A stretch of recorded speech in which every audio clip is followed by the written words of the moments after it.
Hey y'all! Pokemon Red using only Slowpoke was so much fun, and it got me thinking about the Team Rocket storyline in Gold and Crystal, so I wanted to do a series of Team Rocket based Pokemon. Let's see if I can beat Pokemon Red using only one Koffing. As usual, the rules are I can only use Koffing in battle, and I can't use any items in battle. By the way, if you like this kind of content and want to see more, be sure to subscribe and check out more of the videos on my channel. Let's be frank, Koffing kinda sucks. The level up moveset is embarrassing, and there aren't a ton of TMs to give us better moves. Even worse though are the stats. The defense is great, but the rest are pretty sad. No wonder James never won any battles, but even so, I'm still really excited. Alright, nothing else left to do, but just say our prayers, grab our Koffing, and get ready to do this. Off at Professor Oak's lab, I used the Universal Pokemon Randomizer to replace Charmander with Koffing so that our rival will pick Squirtle. By the end of the game, the rival will have a Blastoise, which I think is the bulkiest of the starters and will give Koffing the most trouble. After looking at the movesets, I can only picture the end of Little Red Riding Hood when the wolf is unable to take down the brick wall house. So, I nickname our Koffing Huff and Puff. Now, you might think I'm exaggerating when I say that Koffing is bad, but it truly is. Koffing starts off with just Smog and Tackle, both of which are weak, but Smog is wildly inaccurate. A lot of these early battles are very difficult and take forever just because we barely ever hit Smog, and when we do, the damage is really nothing to write home about. You know, with Slowpoke, Brock was really easy, but oh no, not this time. Koffing is so bad. Oh my sweet Delilah, this one almost made me cry. The only thing worse than having to grind a Pokemon all the way up to level 28 just to beat Brock is having to do it with a 70% accurate move like Smog. And even worse, I'm trying to do this at the lowest level possible, so I'm actually attempting Brock at each level, and each attempt takes so very long. It's just really sad, honestly. It's moments like these where I start to lose hope, but then I think about all of you beautiful people that regularly watch these videos, and that gives me strength. Some of you watch for entertainment, others are more interested in the Schadenfreude, and either way, I will always deliver, baby. I haven't really talked about the actual battle because there's really nothing to talk about, besides the misery required to do it. Well, anyways, now that that's over, we can finally get on to the rest of the run. After beating Brock, our level is so very high by comparison, Bubs' Pokemon don't really have much of a chance. Even the Pidgeotto for once goes down without being too much of a pain in the tuchus.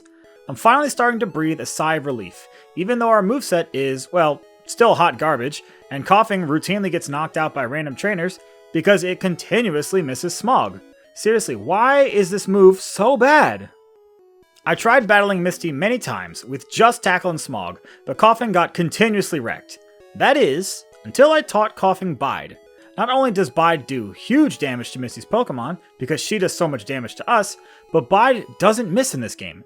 It's so strange to me how useful Bide can be, given the right circumstances. By the time we reach the rival Bubs again on the SS Anne in Vermilion City, Koffing is level 32 and has learned the poison move Sludge. Sludge is like Smog, but better. It's triple the strength and 100% accuracy. Now that we finally have, I don't know, a decent move, Koffing's high level becomes a bit more relevant. We clear through Bubs' whole team without a problem and put the struggle of using Smog behind us. Kinda like when you leave something in the fridge for too long and decide to just throw away the Tupperware rather than clean it. Now that we have a good physical attack, Lieutenant Surge is a piece of cake, baby.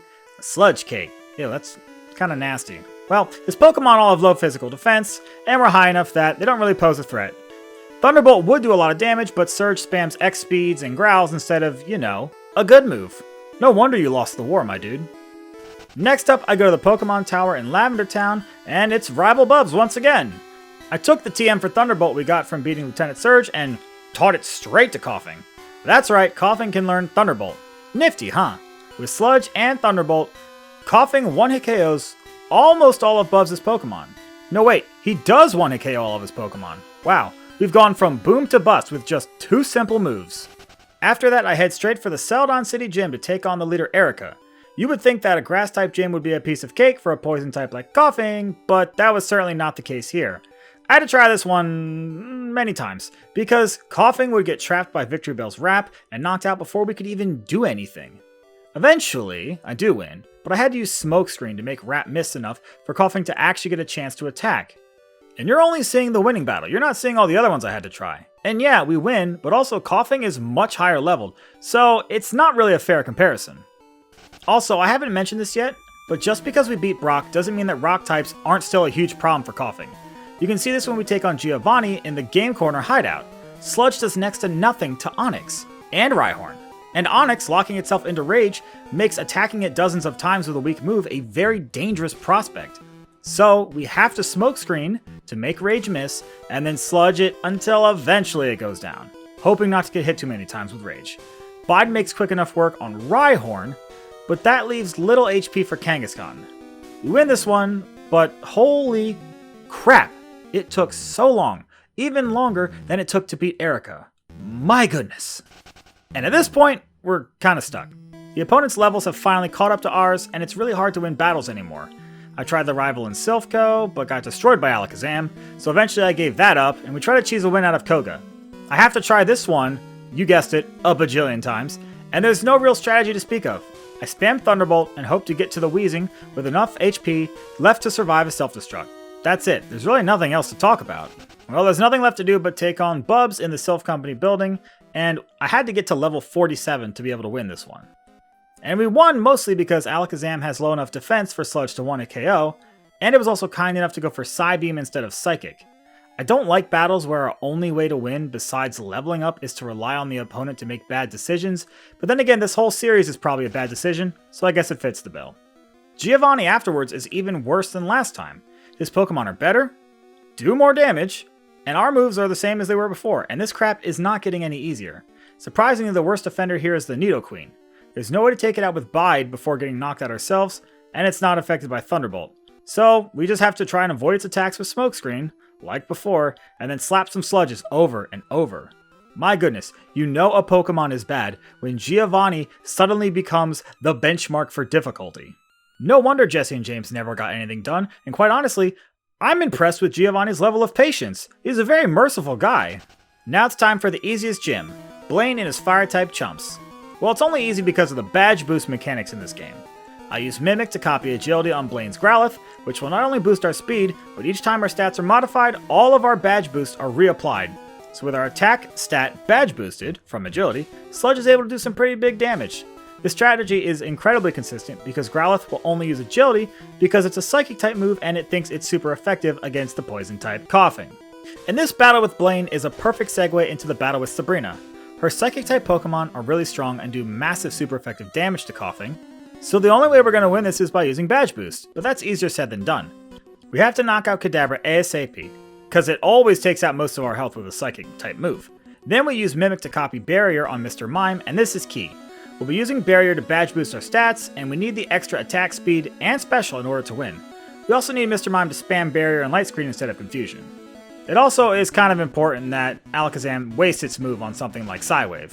Otherwise, that battle is even worse than the Brock fight. Hell, it's even worse than the Giovanni fights. Speaking of which, time to take on Giovanni one last time for that final gym badge. And this one was incredibly hard, and it took me a while to come up with a winning strategy. But I taught the Fire Blast TM we got from Blaine to Koffing. That's right, Koffing can learn Fire Blast. Probably not a good idea that a flammable ball of gas known for exploding be able to learn a fire move, but you do you, Game Freak. Anyways, the strategy here is to stall for as much time as possible against the lead Rhyhorn so it can hit us with as many tail whips as possible, and with all those stat modifications, we can badge boost our special way higher than it would be otherwise. That's right, we just beat the ground-type gym leader with Fire Blast. Next up is the rival Bubs again, and this time was way easier than the previous battle with Giovanni. His lead Pidgeot knows Agility, so not only would it always spam it and never actually hit us, but we can Mimic it for speed and badge boost. I'm gonna have an easy battle with this one, which is nice because we're about to hit the Elite Four, and that is always a slog. So I take pleasure in setting up Agilities and then spamming all of Bubs' Pokemon with strong Sludges. The badge boost is special, even almost 1 KO the Blastoise with Thunderbolt. I take a deep breath, eat some Ritz crackers, and head straight for the Elite Four, after what is a refreshingly easy win. Well, here are the stats going into the Elite Four. Poison, Fire, and Electric is a pretty wild combination of coverage moves, but hey, it's all we got, you know? First up is the Elite Four, Lorelei, and right away I want to highlight once again the beautiful AI in this game. Dugong spams Rest because it's a Psychic type move, and Koffing is weak to Psychic. Since it doesn't really do anything, we can easily Thunderbolt it and the Cloyster for super effective damage and get straight to the Slowbro. Just like with Rest, Slowbro spams Amnesia because it's a Psychic type move, so why don't we do the same? Here's where the magic happens. We use Mimic to copy Amnesia, which not only maximizes our special stat, but also badge boosts the rest of our stats. And with those boosts, we're able to make very quick work of Lorelei's Pokemon using Thunderbolt. You know, I do use Mimic a lot in these games, but I also try to only use it when absolutely necessary. Then again, a lot of the Pokemon we use in these challenges have such a limited move pool that I don't know how it would be possible to win some of these otherwise. But it is pretty cool that every single Pokemon that can learn a TM in this game can learn Mimic. Bruno is up next, and for once, Rock-type Pokemon aren't going to give us trouble. Mostly because his lead Onix knows Harden, which we can Mimic to not only raise our defense, rendering his physical attacking Pokemon ineffective, but also badge boost our special. And with these boosts, we can outspeed and one-hit KO all of his Pokemon except for the Machamp. Of course, Poison resists fighting, so disregarding the fact that Machamp uses an X-Defend rather than Submission, we were never in any sort of trouble here. Next up is Agatha, and let me just preface this entire section of the video by saying that while I do not condone violence, if I met Agatha in real life, I would probably beat her with her own cane. I had to do this battle so many god dang times, an abhorrently unreasonable amount of times. Agatha doesn't provide any opportunity for us to badge boost, and I refuse to teach Double Team to Koffing, so our only option is to Mimic Hypnosis on her lead Gengar, and just try to brute force her entire team with Thunderbolt and Fire Blast. Sludge is basically useless because every single one of her Pokemon resist poison. Plus, her ghosts all have high specials, so Thunderbolt and Fire Blast really don't do much damage anyways. So this footage you see here might make the battle look trivial, but I had to try this Mamma Jamma an inordinate amount of times. I spent more time beating Agatha in this battle than I did battling all of the gym leaders, including Brock. That doesn't include the grinding I did against Brock, but that doesn't make this whole experience any less traumatizing. Seriously, why do you all watch this? Do you enjoy watching me suffer? I think that says something about you. What is wrong with all of you that you enjoy watching me do this to myself? And furthermore, what is wrong with Agatha? What's wrong with me that I'm getting frustrated with a fictional character made of ones and zeros? I don't understand what's happening anymore. Just take a deep breath. We'll be fine. We'll get past it. It's okay. She can't hurt you anymore. Anyways, next up is the final Elite Four member Lance. And right here, you can see why Thunderbolt is invaluable. It's super effective against the only two of Lance's Pokemon that can actually attack Koffing. Oh, what's that you say? Why can't his other three Pokemon attack? Well, once again, it's time to abuse that good old-fashioned jank AI. Lance's two Dragonair and his one Dragonite all have Psychic-type status boosting moves in Agility and Barrier respectively, which they will spam in perpetuity because they think it's super effective against Koffing. So, once we knock out Gyarados with Thunderbolt, it's a trivial matter to set up 3 Agility against the Dragonair, which we copied with Mimic, and get all the badge boosts we want. Plus, it lets us outspeed the Aerodactyl, which is really the only other threat. After that, we can blast the rest of Lance's team with no problem. It's a good thing that typically in these runs, when either Lance or Agatha is difficult, the other one is pretty easy. Because if they were both always very difficult, I'd lose my mind.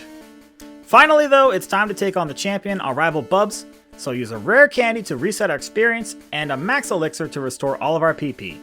There's no move that we can really copy with Mimic for badge boost, but we don't actually really need badge boost. Now I know what you're all thinking, but what about the Alakazam? Yeah, well the thing is that the Alakazam isn't an issue when it randomly decides the only move it wants to go for is Reflect, and also Recover. You know, non-damaging moves. Rhydon does do us a favor though by using Leer, which does slightly badge boost our stats, but it's not enough to actually make a difference. Koffing just beats Bubs' Pokemon with raw poison purple power. I don't understand what's happening. We struggled so much against trainers like Brock and Giovanni, and then the champion was just kind of a total pushover. Then again, like I always say, I'll take what I can get, especially after the absolute nightmare that was trying to beat Agatha without completely losing my sanity. And with that, the challenge is over. Koffing was actually kind of a cool Pokemon to do one of these challenges with, but my sweet Cheez-Its, was it Just the worst. So difficult. So frustrating. Well, as always, I want to thank you for making it to the end of this video. These videos are a lot of fun, but also a lot of work, so I really do appreciate it. There's a playlist on my channel where you can find the rest of my Pokemon Challenge videos if you want to check those out as well. There are plenty to keep you busy, or to help you fall asleep at night, if you find me boring. If you like this kind of content and want to see more, subscribe and enable notifications so you'll know right away the next time one of these episodes is uploaded. And let me know in the comments what Pokemon you want to see. But remember, we've done so many of Pokemon Red, we're actually running out of those Pokemon. So if you want to suggest something from Gen 2, like Pokemon Gold or Crystal or Silver, go ahead and do that. I'm definitely going to do some more of those, considering how much fun I had doing Teddiursa, which was the first of these. Next week though, I'll be continuing the mini streak of Team Rocket Pokemon by beating Pokemon Red using only one Meowth. I can't imagine that one is going to be any better than Koffing. Anyways, until next time, as always,